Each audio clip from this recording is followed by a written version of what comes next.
Hello, ladies, and welcome. I'm Twanna Carter, anxiety and career coach, and I coach women who are fed up with their anxiety holding them back, and what they want is to overcome their stress and their doubt so they can get their life back on track for success and happiness. Because you can have success and happiness; it's not an either or choice, right? So I want to say welcome. Thanks for joining in.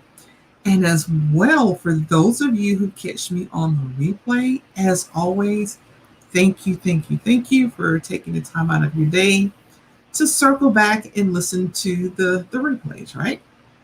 And so for those of you who are on live, you can actually leave me questions and chats and whatnot in the chat box, and I will answer that while I am doing the live. And for those of you who catch the replay, please do feel free to leave me a comment, whether you're on YouTube or whether you're on Facebook.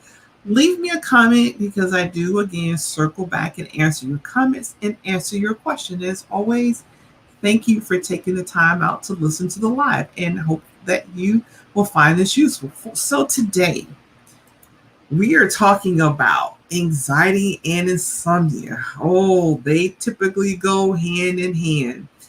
And it is tough, right, to figure out which came first, the chicken or the egg. Did the anxiety come first or did the insomnia come first? That is a question. So before we start, I do want to say that in addition to your questions you can drop out there, I am also looking at notes to be sure that I give you everything I promised that I would give you. And so that's just my little routine that I go through so that I can manage my anxiety. Because otherwise, that little inner critic in there is telling me that, ooh, you're looking at notes and you must not know what you're talking about. And everybody's going to know you're looking at notes. So I quiet the inner critic by saying, guess what? Looking at notes. Now, I will say that I'm more comfortable in just going out of my head and talking. But when I have talking points that I want to be sure that I get everything to you, I do try to follow my notes, kind of, sort of.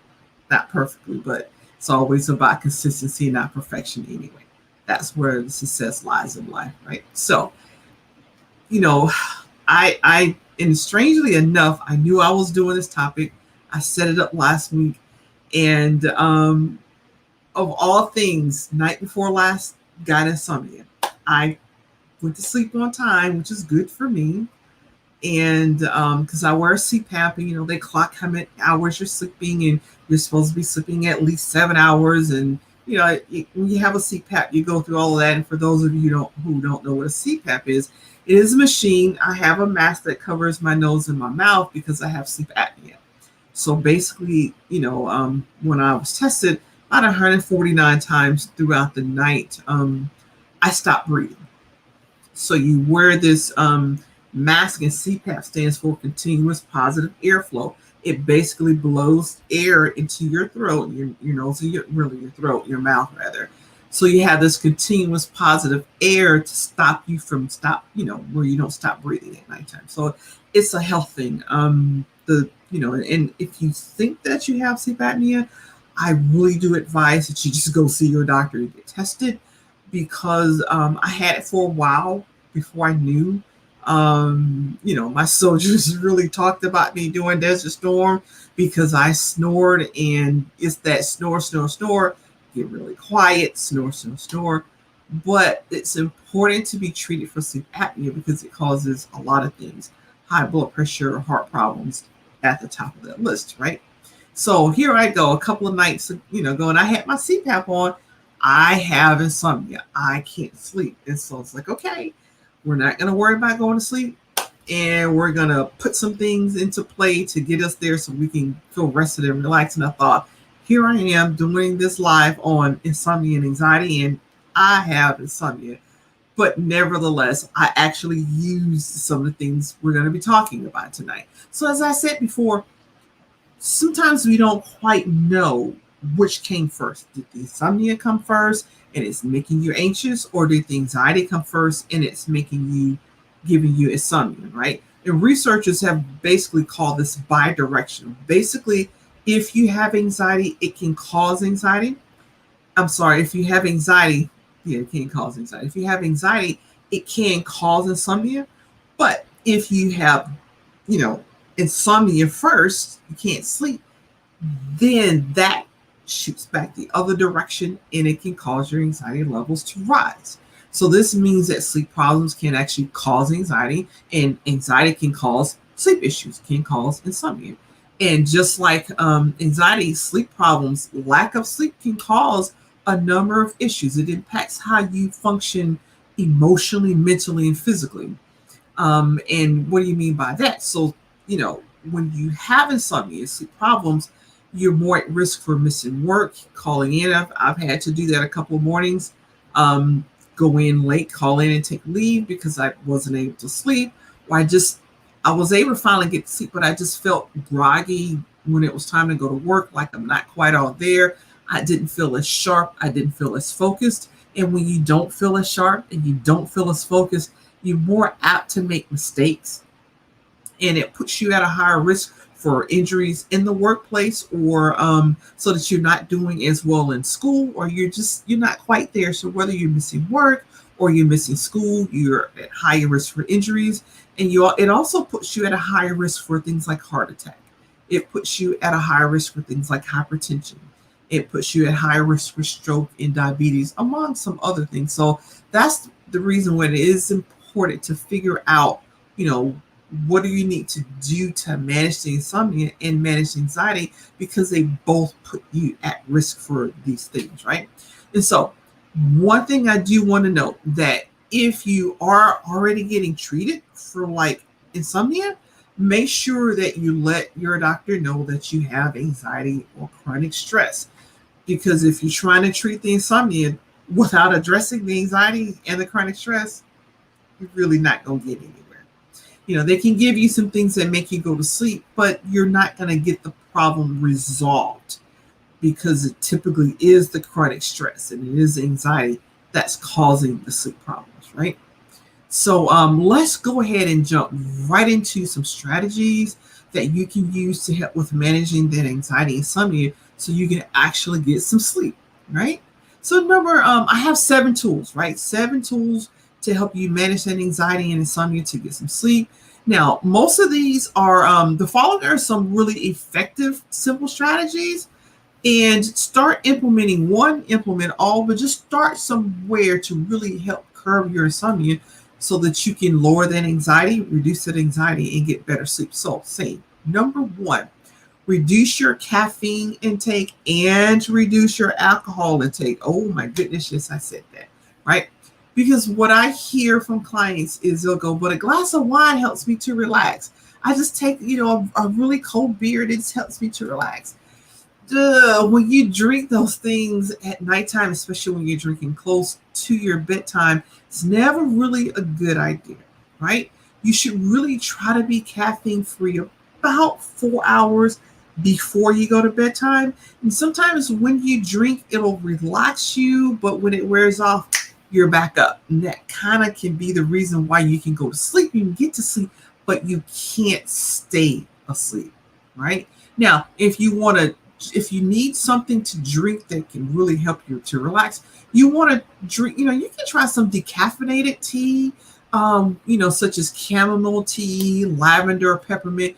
Those types of things will really help you to calm down and relax. Some people say warm milk. I personally am not the milk person, and warm too, but many people say that it can.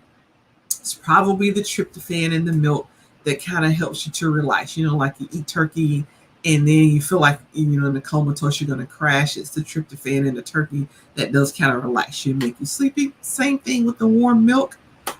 Oh, I just can't do that warm milk stuff, right? And so there are some sleepy time teas that you can try as well to help relax, but you do want to check when you buy the tea to be sure they are decaffeinated. And even when it's decaffeinated, it's got a little bit of caffeine. But if you're getting caffeinated tea, it can have actually more caffeine than, say, a cup of coffee. So you do just want to pay attention there. Okay. And so the number 2 is you want to turn off the lights and the screens. And so what I found that worked for me, because I'm on the computer and I got 2 cell phones and I used to have a tablet in the mix. So what I do is I step down my lights. I have an overhead light and I have lamps. And part of my routine with this is I turn off the overhead light first. It's the brightest. Okay. Then the next thing that I'll do is I'll reduce the light on my screens. I turn them down to very dark, turn down the light on my computers, and if I'm on the tablet, turn down that light as well. I dial it down so it's very dim. Then the next thing I'll do as it gets a little closer to my bedtime, I turn off one lamp, gets a little closer to my bedtime, I turn off the other lamp so that I'm only left with the light on the computer, which is now low. And if someone calls me or someone texts me, the light on my phone is also low. So that is how I do it. And you have to figure out what works for you, because some people just say turn off all the lights, the computers, your screens, your phones, your tablets, your television, the overhead lights, turn off everything. And even if you have like an LED clock, your clock gives off a lot of light, some people say turn that off as well, right? Because you want to turn off all the lights. And even if there's light coming through your curtain or your window, like from the moon or from a street light, get those dark blackout curtains so you can make it totally dark so you have no visual stimuli. Do what works for you. I know personally that I am someone that was afraid of the dark, and I slept with the lights on for many, many, many years into adulthood. So I'm good with turning all the lights off and leaving the LED on my clock on. You really do have to play with this and do what works for you. I have noticed that it is a huge jump for me to be able to turn off the television, because I was a television girl ever since Desert Storm. When I got back, it was about 15, 20 years that I slept with my TV on. I just couldn't sleep without it. So, hi, Alex. Thanks for joining. So really do what works for you. But for me, I did find that stepping the screen down, turning off the overhead light, turning off one lamp, then the other lamp, dialing back the light on all my screens, so that, and what I found is dialing back everything will really just get me drowsy. And that's what you want. You want to step down to get you drowsy so that you can really improve that quality of sleep, right? And so number 3 is keep an uh-oh journal. What in the world is an uh-oh journal? When you're like, oh, yes, I'm sleepy. I'm on my way to sleep. Oh, I forgot to write this down. Oh, I forgot to do this. Oh, I forgot to do that. I forgot. Oh, I'm going to have to remember this in the morning because I forgot. That's why I call it the uh-oh journal. Have a journal, or it didn't have to even be a journal. Have a pen and paper next to your bed so that when you wake up and go, uh-oh, I forgot, you just get that pen and you get that pad and write it down, and then say, give yourself, tell yourself, thank you for reminding me. We are fine now. I will remember it in the morning. It's recorded. I'll get to it tomorrow. Because, if you are like me, that's one of the things I do. I get that, oh, I'm about ready to go sleep, and then ping, I forgot to do this. And I have this long laundry list. Now I can't go to sleep because I'm scared I'm going to forget something. Write that stuff down and it works fine. It is there waiting for you in the morning. If you are one of those persons that you go to sleep just fine and you wake up at like 1 o'clock in the morning because you forgot to list 3 things, that's fine. Without turning on any lights, just reach over, get that pad, write out what you need, put it to the side and say, I'm good now. I can go to sleep. It'll be there waiting on me when I wake up in the morning. And that has really worked. I've had some clients that said this is it's been a game changer for them, having it written down so you don't have to have this anxiety about forgetting something. Or think for me, my anxiety was always something's going to fall through the cracks, I'm going to miss it. Now you won't, because it's written down. So that was number 3. Number 4, do mental exercises. It's laying in the bed. Just try to be calm. Think pleasant thoughts. Just do a visualization as you feel like you want to go to sleep, and you're going to have pleasant dreams. Everything is taken care of for tomorrow. You've got everything set up.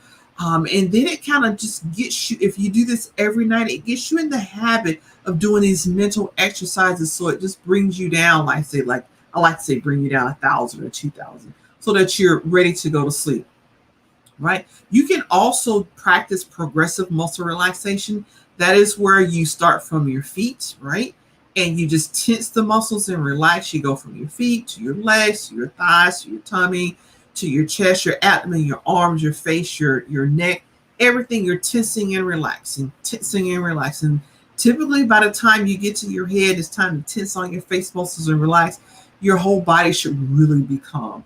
And I also use this because you'll be anxious but not really know it. Your body will be, but this is a really great way to calm you down, right? And I typically have, there's a video out on YouTube that I give my clients.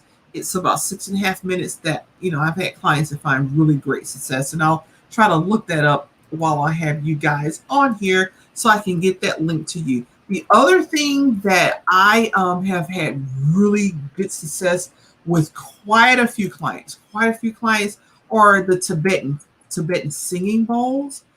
Man, I have had clients to listen to the singing bowls at nighttime. I'm going to put that one out there first.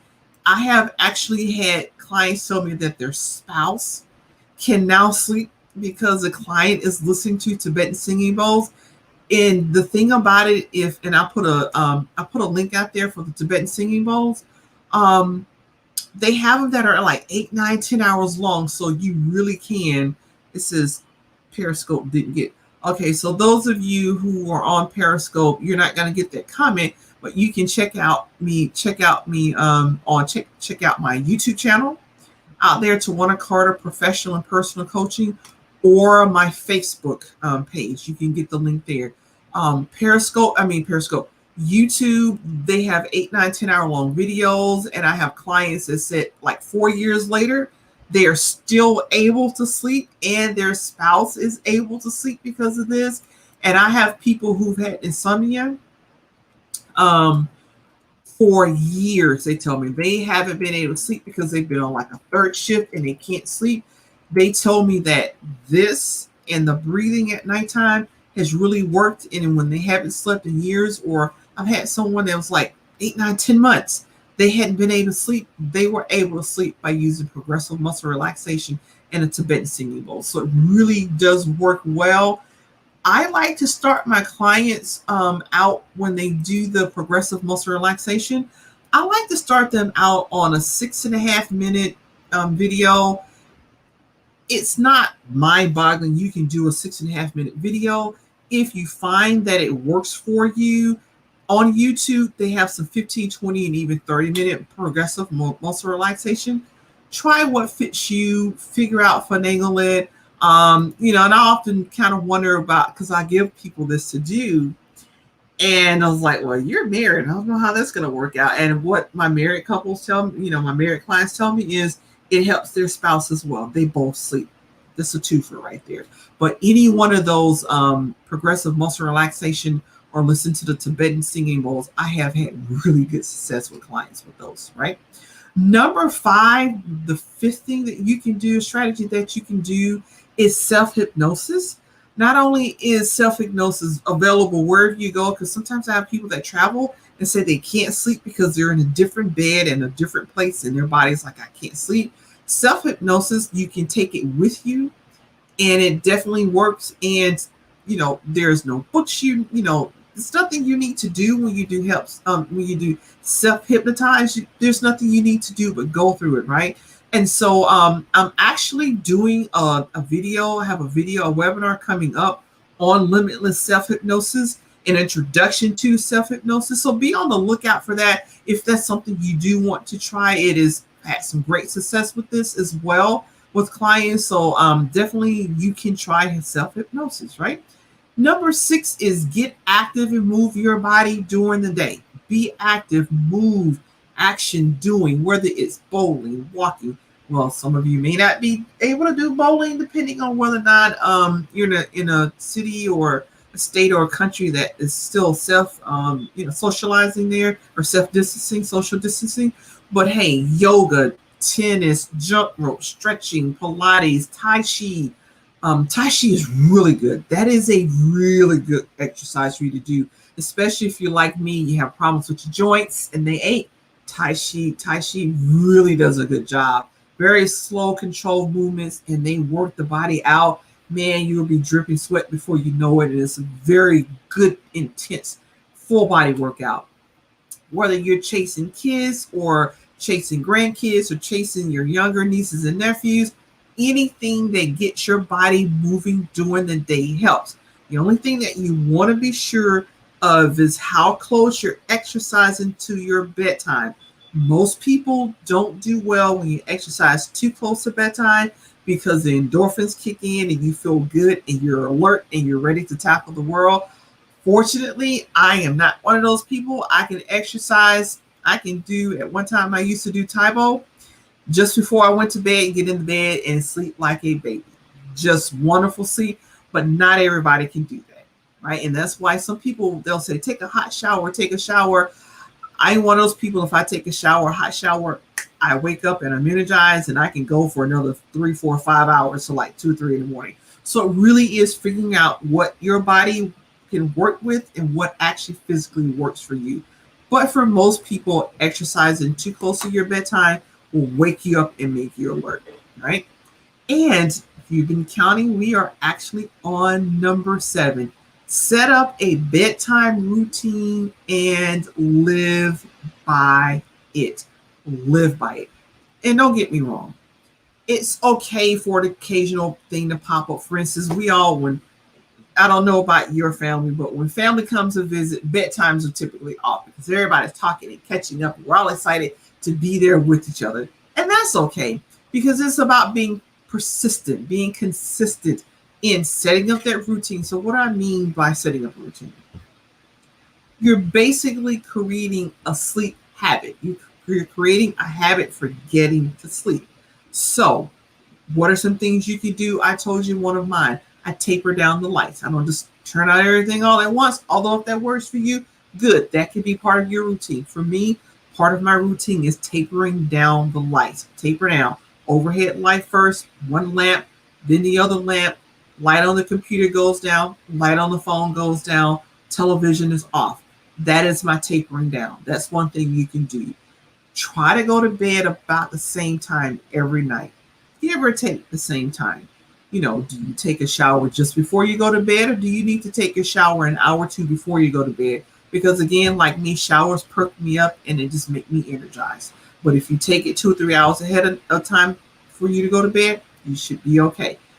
Try not to eat too close to bedtime. For some people, they need a snack because they wake up hungry during the night. So that is you. Lay your snack out. Already know what snack you're going to need. If you are a warm drink, say that twice. Say that fast twice. If you are a warm milk drinker, then have your milk, already have that cup out. So all you got to do is stick it in the microwave. If you stick it in the microwave, or if you're heating it up on the stove, have that already done so it doesn't take much. And what you do, you set up these routines, and it can be anything from, reading your kids a bedtime book. What time do your kids go to bed? Try to put them in bed at the same time. It doesn't matter whether or not they go to sleep. Just put them in the bed at the same time. What time are you having dinner? Do you journal? Do you have water beside the bed in case you get thirsty? For instance, I've had back issues a couple of times this week, and I've had to take muscle relaxers, which I do hate, but sometimes you got to take it, or I have to take a nerve pill. Well, they give you dry mouth, right? They just dry you completely out, and I'm already using the CPAP. So I have a bottle of water by my bed so that if I do get thirsty during the night, I don't have to get up out of bed, trek to the refrigerator. I can just drink the water right there, put it back, and I'm good to go. So when you have all of these things set up and you consistently do them every night, you're training your body that when I do these things, I am starting to get ready to go to sleep. Once you get that routine set up, your body understands that, as soon as we do this, as soon as we do that, so, we're getting ready to go to sleep. Now, I did this with my kids because I was not the parent that can have my kids up at 11, 12 o'clock at night. God bless the people who could. I personally could not. My kids had to be in bed at 8 o'clock every night. There are some nights, if it was a rough day for me, they were in bed at 7. And yes, they were younger. Up until they were about 10, I put my kids to bed at 8 o'clock every night. Actually, maybe 12, 13. Every night they had to be in bed at 8 o'clock. unless grandparents or someone was visiting. Those were special times, but every night, 8 o'clock when I fell, 7 o'clock if I had a rough day, right? But my kids knew that when they had their dinner and they had their bath and they had their book, they were getting ready for bed. In fact, they would go get the book to read because they knew nice fuzzy pajamas, whatever fuzzy big bunny slippers or whatever. That was their routine to say you're getting ready to go to bed. Now, what time they went to sleep, it was different. Now, younger, they would go to sleep. When they got like 10, 11, 12, they wouldn't be asleep, but at least they will be in their bed prepared for sleep. And that's the same thing for you. Set up your routine so you're prepared to get to sleep when your body goes down. And what you'll find is after you set up this routine, after a while, you'll start to find that your body does relax and you can go to sleep. And everybody says, oh, it takes 21 days to make a habit. Actually, it can take anywhere from 21 days up to 180, about 88 days to make a habit. Everybody's a little different. Some of you may need to do this for 4 or 5 weeks before your routine is set up. For some of you, it may work. Third week is a charm. Do what's best for you, but once you set that routine up, stick by it. Stay with that routine because it will work for you if you actually work for it. Okay. And again, these suggestions are helpful, but they're only helpful if you put them to use.